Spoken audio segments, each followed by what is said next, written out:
Hi, I hope all is well with you and that you're staying safe.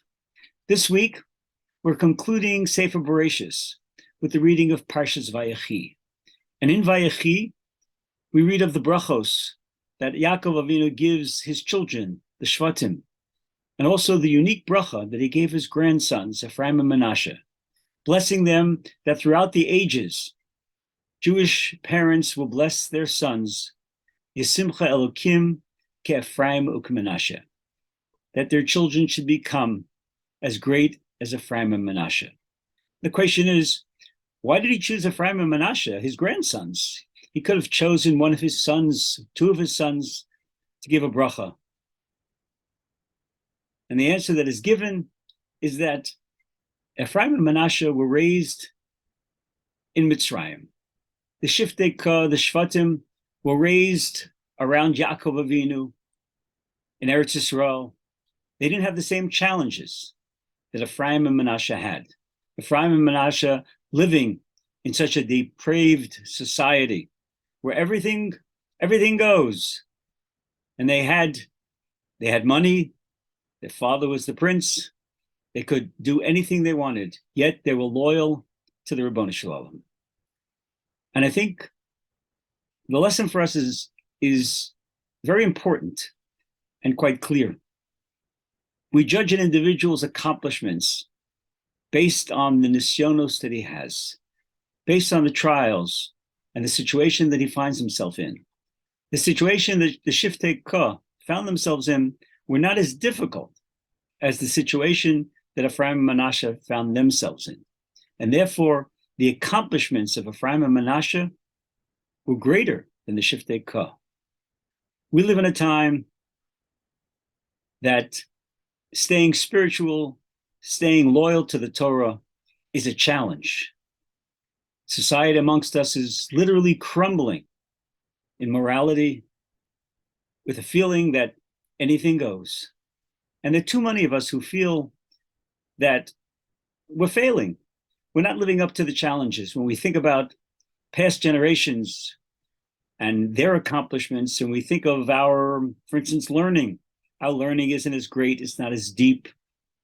Our concentration is not as good. Our davening perhaps is not the type of davening that we would like to have. We would like to have greater concentration. In so many areas of our lives, we feel that we're not doing as well as we should be doing.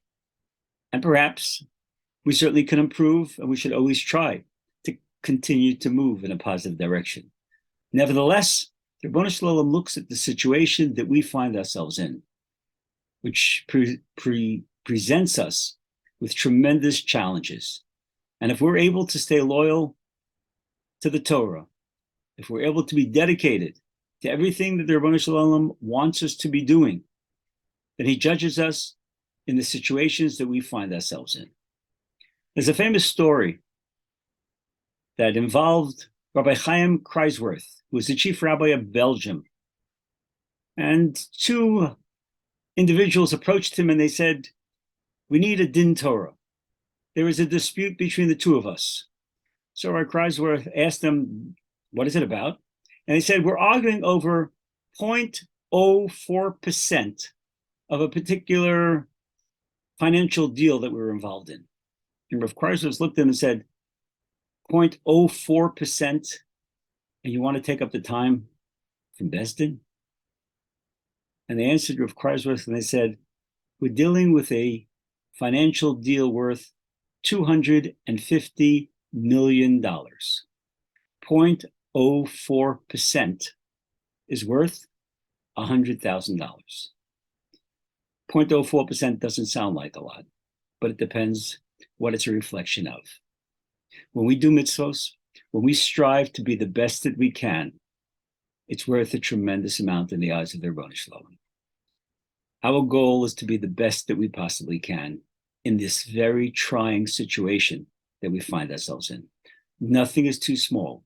Every mitzvah that we do, every bracha that we make, every time we're able to daven, and we can daven with a little more kavanah, the Ribono Shel Olam is looking at us, realizing the difficulty the difficult situation in which we find ourselves in.